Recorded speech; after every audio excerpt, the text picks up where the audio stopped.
I was 16 when I first started at Joe's Diner, where the smell of grease and burnt coffee seemed to cling to my skin like a second layer. Back then, life was a balancing act on a razor's edge. Mom had just been diagnosed with MS, her body betraying her inch by inch. Dad, he'd already checked out, drowning at the bottom of a whiskey bottle long before I even realized what abandonment felt like. That left me and my little brother Tommy, who was just 10 and too young to understand why his world felt so cold. "Amy, sweetheart," Mom would say from her wheelchair, her voice trembling as much as her hands, "you don't have to work. You should be focusing on your schoolwork." But I'd just smile, kiss her on the forehead, and grab my apron. The textbooks in my backpack would wait for the few precious moments between shifts when I could sit down and catch my breath. Poverty isn't just about empty stomachs or drafty rooms. It's a constant, suffocating weight pressing down on you, tightening with every overdue bill and every school expense you can't afford. I lived in fear of the phone ringing, bracing myself for another collector. And every time Tommy needed shoes, I found ways to make my portion stretch or disappear entirely. Dad would stumble home late, trailing the stench of cheap booze like a cloud. He'd leer at me from the kitchen doorway while I painstakingly counted out bills at the table. "You're just like your mother," he'd mutter, slurring every word. "Always worrying about money. Life's too short, kid." Then, like clockwork, he'd collapse on the couch, leaving me to clean up the mess, whatever it was this time. By 18, my life was a patchwork of exhaustion. Mornings slinging coffee and pancakes, evenings bagging groceries, weekends scrubbing strangers' floors. My grades barely clung to passing, but we survived. Tommy was growing up, Mom's medication stayed stocked, and somehow we kept going. Until the day everything unraveled. I was restocking cereal boxes at the grocery store when a sound stopped me cold. A laugh. Not just any laugh, but Mom's. Only it wasn't the weary, pain-laced chuckle I'd grown used to. This was full and melodic, like it belonged to a stranger. I rounded the corner, curiosity tugging at me, and froze. There she was, standing, yes, standing, next to a cart overflowing with organic produce, high-end cheeses, and wine bottles that cost more than my monthly pay. Her hair was styled, her clothes screamed designer, and not a single tremor betrayed her hands. Beside her, Dad, sober, polished, wearing a crisp suit I didn't even know he owned. "Don't forget we need more for the beach house this weekend," she said, tossing a $50 bottle of Merlot into the cart. "The Hendersons are coming." The beach house? The Hendersons? I felt like I was watching strangers wearing my parents' faces. Just that morning, Mom had been in her wheelchair, apologizing for being a burden. Now she was gliding through the store like she owned it. They paid for their haul with a gold credit card and packed it into a shiny black BMW I'd never seen before. I stood there in my threadbare sneakers and stained uniform, staring as they drove off, laughing like carefree teenagers. That night, I couldn't bring myself to go home. I ended up at the park where I used to take Tommy when life felt lighter. My phone buzzed with messages from Mom. "Where are you?" "Tommy's worried. Please come home." Instead of replying, I opened my banking app. My stomach twisted as I stared at the meager balance. Every dime I'd earned from years of backbreaking work, every sacrifice, had gone to them. 3 jobs, no sleep, no future, all for their facade. Another text came through. "We need money for Tommy's school supplies. Can you pick up an extra shift?" I snapped. All the love, loyalty, and guilt I carried for them turned into something sharp and unyielding. That's when I started digging. It didn't take much to uncover the truth. The beach house wasn't rented. They owned it outright. Dad's drunken, aimless act, a cover for his side business as a consultant, and Mom's MS, a performance so convincing it could have won awards. They orchestrated everything, feeding me lies to keep their golden goose laying. I sat on that park bench until the sun came up, watching the shadows of my childhood shift into something monstrous. Every sacrifice I'd made, every dream I'd abandoned, had been for them, for their greed. But I wasn't going to stay their victim, not anymore. If they'd lied to me, they'd lied to others, and I was going to expose every last truth. I started documenting everything. Every lie, every hidden bank account, every fake doctor's appointment. My phone became a treasure trove of evidence, Videos of mom walking effortlessly when she thought no one was looking, photos of dad holding court in expensive restaurants while claiming he was at AA meetings. But it was Tommy who delivered the most damning revelation. One night, as I checked on him before bed, he tugged at my sleeve. "Amy," he whispered, his voice barely audible. "I need to tell you something." "What is it, buddy?" I asked, kneeling beside him. His eyes filled with tears. "Mom and Dad, they make me lie to you." My stomach turned. "What do you mean?" Through choked sobs, he confessed it all. How they coached him since he was little, teaching him to act like we were poor whenever I was home. How they bought him 2 sets of everything, shabby clothes for our house and designer outfits for when they took him to their real life. How they promised him a car for his 16th birthday if he kept their secret. They said it was a game, he cried. "But it's not fun anymore. I hate it, Amy. I hate watching them hurt you." I hugged him tightly, fighting back my own tears. His words shattered what little illusion I'd been clinging to. This wasn't just about money, it was calculated, psychological manipulation inflicted on both of us. The next morning, I called in sick to all 3 of my jobs for the first time in years. Instead of working, I went to the library determined to uncover the full scope of their deceit. What I found left me reeling. Dad's consulting business wasn't just lucrative, it was worth millions. They owned properties across multiple states, beach houses and condos I'd never known existed. Mom's medical records? Spotless. No trace of MS or any other condition. The years of struggle I'd endured were a farce designed to keep me in the dark. But the real betrayal was buried in old bank records. Monthly deposits, large ones, had been coming in from my grandmother's estate.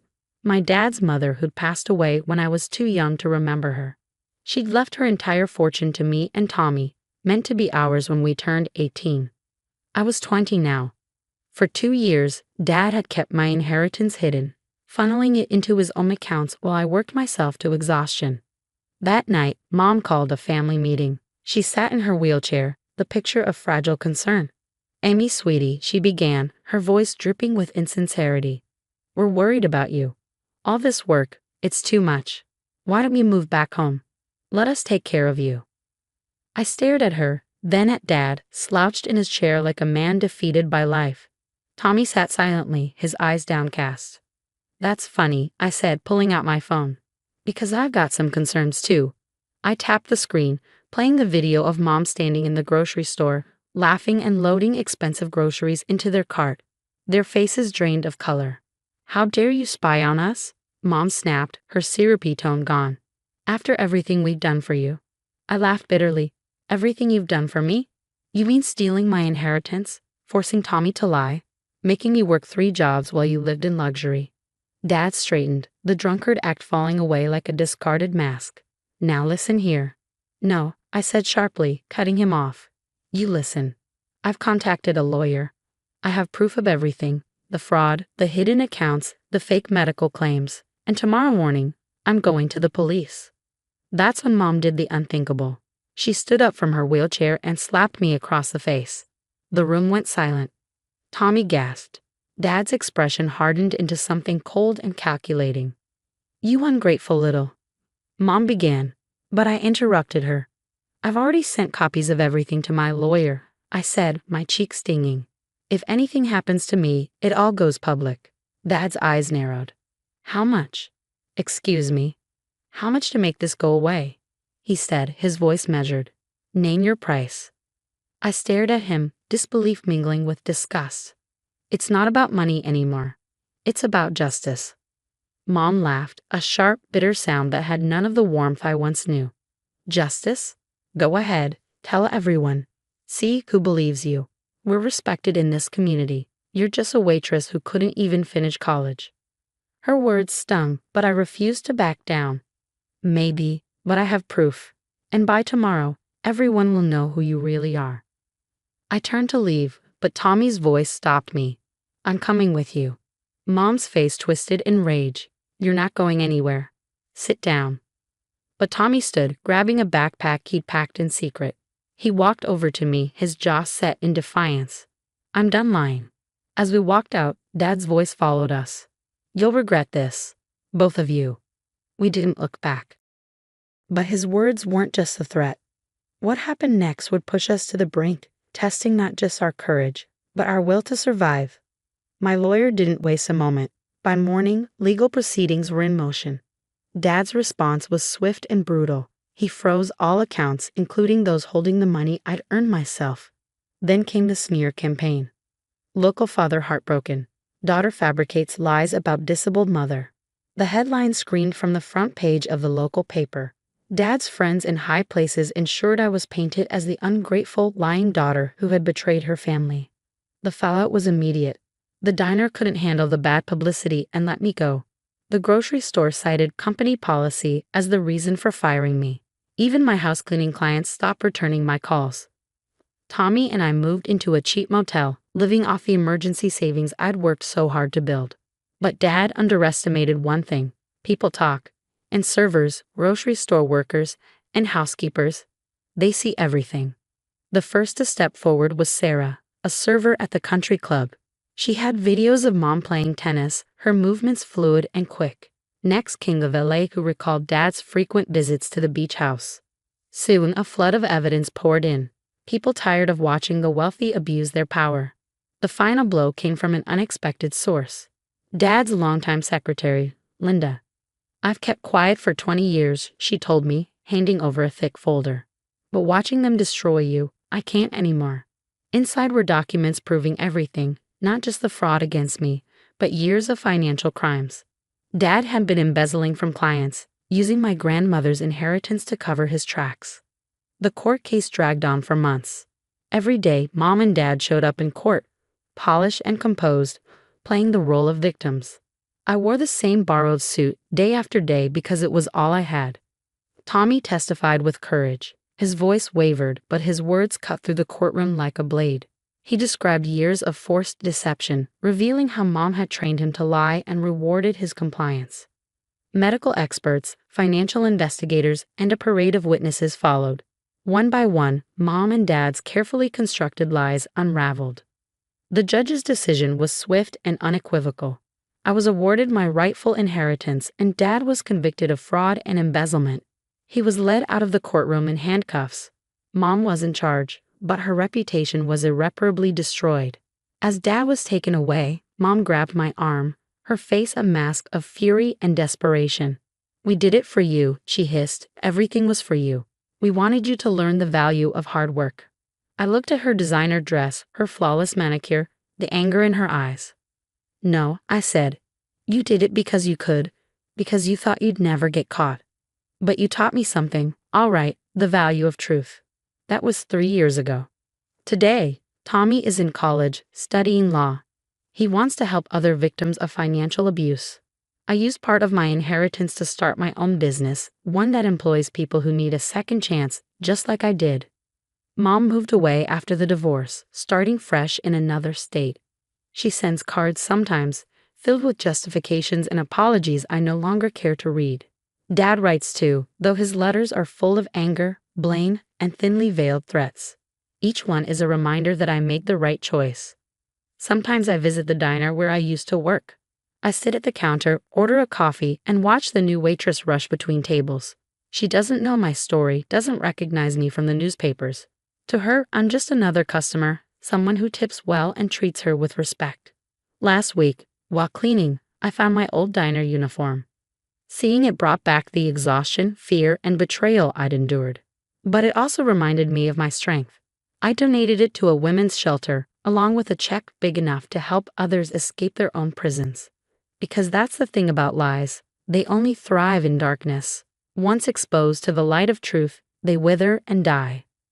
Tommy and I have a new tradition now. Every Sunday, we volunteer at a local financial literacy program, teaching people how to recognize manipulation, understand their rights, and find their voice. "You're my hero," Tommy told me recently, not just for fighting back, but for helping others fight too. But I'm not a hero. I'm just someone who learned the hard way that family isn't about blood or obligation. It's about truth, respect, and breaking the cycle of abuse. People often ask if I regret exposing my parents, if the cost was too high. I think about the girl I was, working 3 jobs, sacrificing everything for a lie. Then I look at the life I've built, honest, purposeful, free. No, I don't regret it, because some prices are worth paying, and the truth is priceless.